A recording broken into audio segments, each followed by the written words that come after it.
I am wrong. Not something we hear very often, but something we ought to hear more often.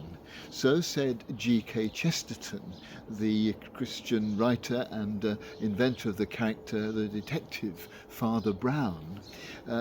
He responded to a request for the answer to the question, what is wrong with the world? This was a question sent round to a number of eminent people at the end of the Victorian era.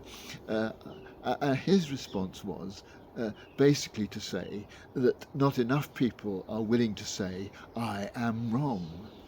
And I think it is something which we do need to be willing to say. It's not easy because we like to feel we're on top of things. We like to feel that we're in control. And somehow to admit that we got something wrong suggests that we're not actually in control of that particular part of our lives or that particular bit of information. We got it wrong. Uh, and also, of course, it's not good for our ego. We like to think that we are right in the sense that it makes us feel good about ourselves.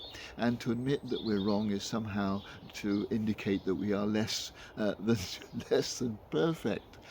But we all are, and often we are wrong in our ideas, in our thinking, in something we've said or done, or in the way we've handled a particular relationship or situation.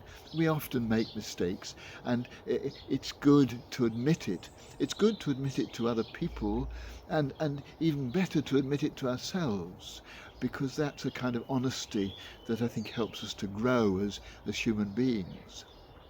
But admitting that you're wrong is a good way forward in all sorts of ways. And I was interested in Richard Feynman, the scientist, who described the process of scientific discovery as a satisfactory philosophy of ignorance. Recognizing that the basis of the new discoveries is the fact that we recognize that all the discoveries we've already made are simply provisional and could be wrong.